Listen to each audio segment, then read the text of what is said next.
जय श्री राम। पिछले वीडियो में हमने देखा कि कैसे राजा सागर ने अपने यज्ञ पूरा किया। उस दौरान यज्ञ के घोड़े के तलाश में राजा सागर के 60,000 पुत्र कपिल मुनि के क्रोधाग्नि में भस्म हो गए। वहाँ गरुड़ ने राजा सागर के पौत्र अंशुमान को बताया था कि सिर्फ गंगा जल ही उन 60,000 पुत्रों को मोक्ष दे सकती है।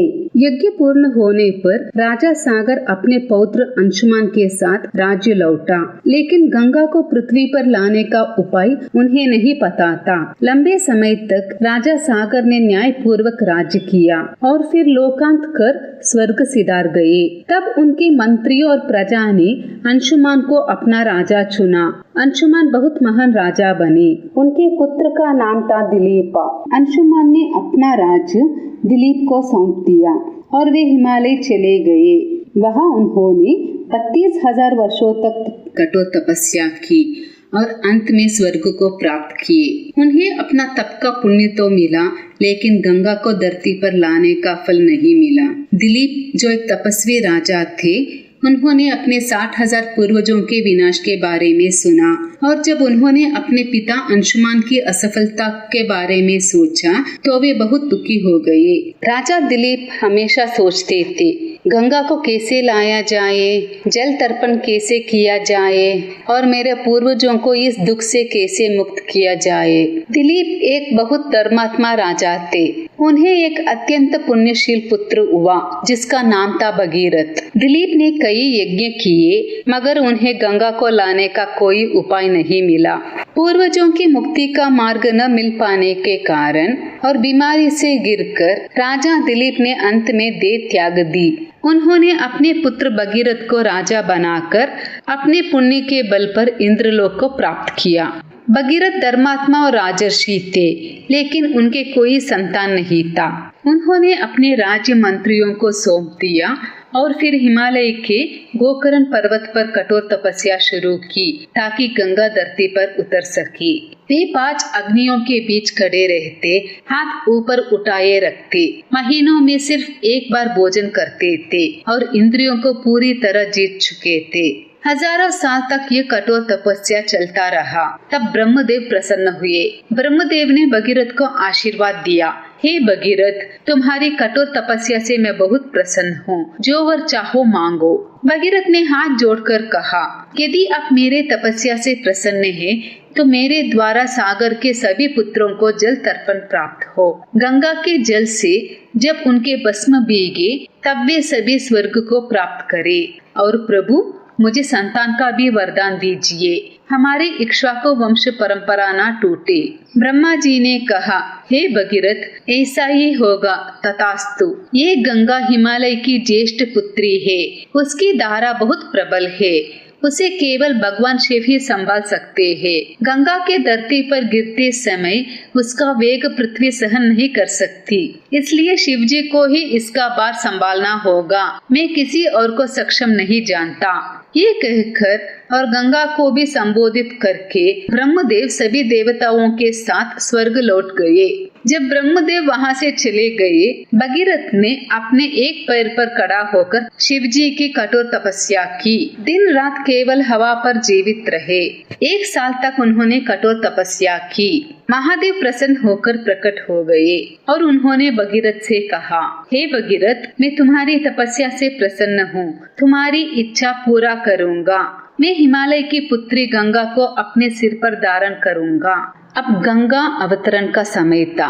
तब गंगा ने एक अत्यंत भयानक, तीव्र और असहनीय रूप लेकर आकाश से सीधे शिव जी के सिर पर आ गिरी। गंगा ने मन में सोचा, मैं अपनी तेज धार से शिव को बहाकर पाताल में उतर जाऊंगी। लेकिन शिव जी ने उसके घमंड को पहचान लिया।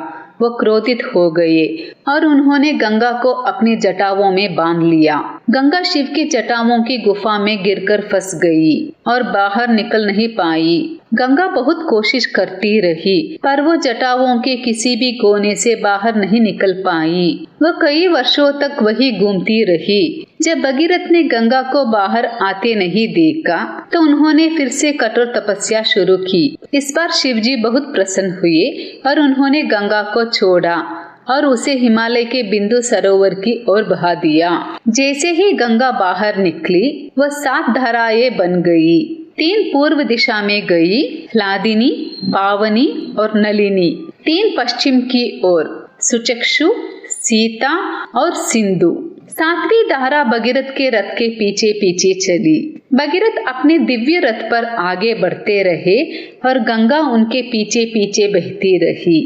जब गंगा शिव के सिर से धरती पर उतरी तो उसका पानी भयंकर गर्जना के साथ दौड़ पड़ा।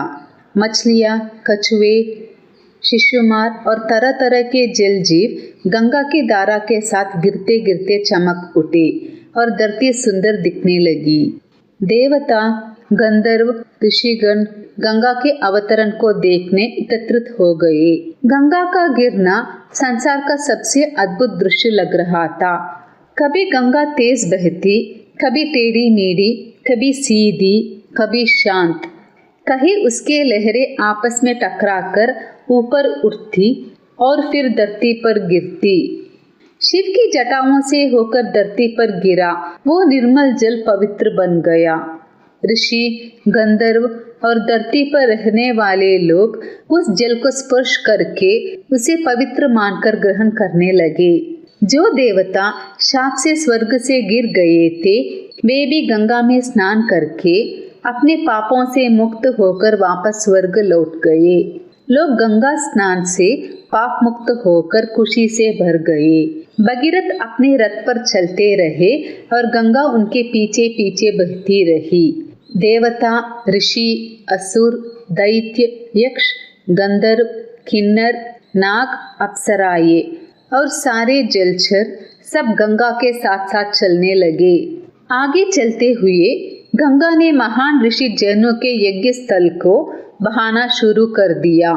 ऋषि जैनों ये देखकर क्रोधित हो गए और उन्होंने गंगा का सारा पानी पी लिया। देवता, गंधर्व और ऋषि इस अद्भुत घटना से हैरान रह गए। उन्होंने जैनों को प्रणाम किया और गंगा को उनकी बेटी के रूप में मान लिया। सभी देवताओं ने प्रार्थना की कि ऋषि जैनों गंगा को बाहर निकाले। तब प्रसन्न होकर जैनों ऋषि ने गंगा को अपने दोनों कानों से बाहर निकाल दिया, इसलिए गंगा को जाह्नवी कहा जाता है। फिर गंगा भगीरथ के पीछे पीछे चली और समुद्र में पहुंची। वहां से वह पाताल लोक में उतरी जहां सागर के 60,000 पुत्रों की राख पड़ी थी। भगीरथ अपने पूर्वजों के राख देखकर बहुत दुखी हो गए।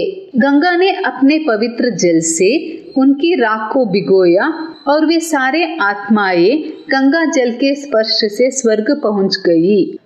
तभी ब्रह्मदेव प्रकट हुए और प्रसन्नता से बोले, हे भगीरथ, तुमने वो कार्य किया है जो तुम्हारे पूर्वज नहीं कर सके। मैं तुम्हारी कार्य से प्रसन्न हूँ। तुम्हारे सारे पूर्वज को स्वर्ग प्राप्त हुए हैं। आज से गंगा तुम्हारी ज्येष्ठ पुत्री कहलाएगी और सारे विश्व में ये भागीरथी नाम से जानी जाएगी। ये तुम्हारे प्रयत्न भगीरथ प्रयत्न के नाम से सारे विश्व में प्रसिद्ध होगा।